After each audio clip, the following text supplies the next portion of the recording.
Hello everyone, welcome to CodeChef. Myself Jola Chaurasia and today we are going to solve the problem which came into Starters 221. The name of the problem is odd string and the problem code is LMP2. The difficulty rating of the problem is cakewalk and the prerequisite is a dog. Let's start with reading the problem statement over here. So guys, problem says you are given a string s of length n consisting only of lowercase English letter. A string is called an odd string if and only if for every pair of indices I lesser than j such that s of I equal to s of j, the distance between them is odd, that is j minus I is odd. In other words, no two equal characters are allowed to appear at an even instance from each other. You are allowed to rearrange the characters of the string s in any order. Determine whether it is possible to rearrange s such that it becomes an odd string. Input format: the first line contains an integer t, the number of test cases. For each test case, the first line contains a single integer and the length of the string. The next line contains a string s consisting of lowercase English letter.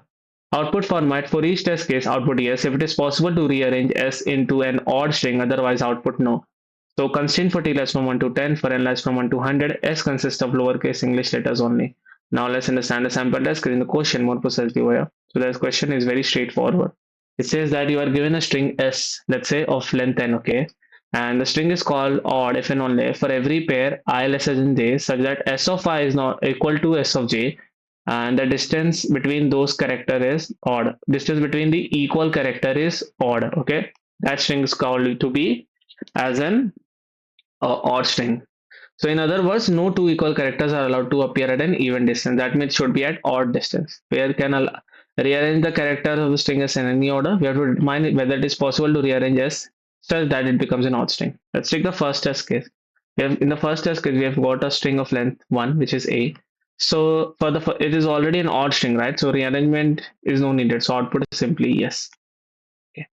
Now let's take the second test case.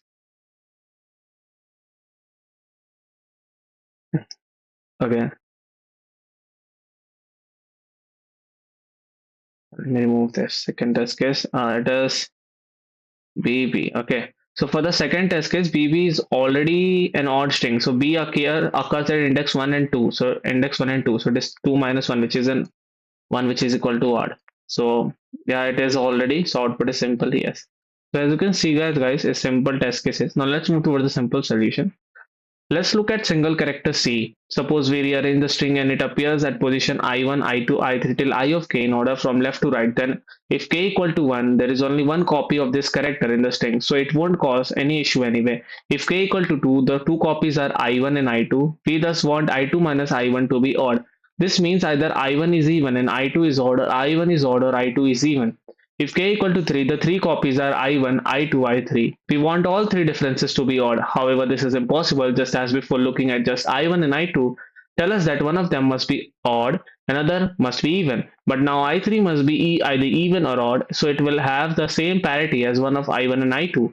This means its distance to the one with the same parity will be even, contradicting what we want. The logic to k equal to 3 applies to any k greater than equal to 3 as well. Thus, if any character appears 3 or more times, the answer is surely no. On the other hand, if every character appears lesser than equal to 2 times, the answer is always yes, because for example, simply sorting the string will result in a valid rearrangement. Characters appearing once have no issues at all, and those appearing twice will be next to each other. So one add index and one even index. Thus, we only need to check if every character appears at most twice. There are many ways to do this, ranging from O of n to O of n cube, the latter being to iterate over all triplets of indices and check equality. The constraints are low, so any such solution, basically some ad hoc or brute force solution may accept it, right? Now let's move toward the simple C++ code. So guys, this is my simple C++ code. I took the input for all the test cases as well as my length of the string as well as my string. I initialize answer equal to s. I'm running a for loop. I'm checking for the condition.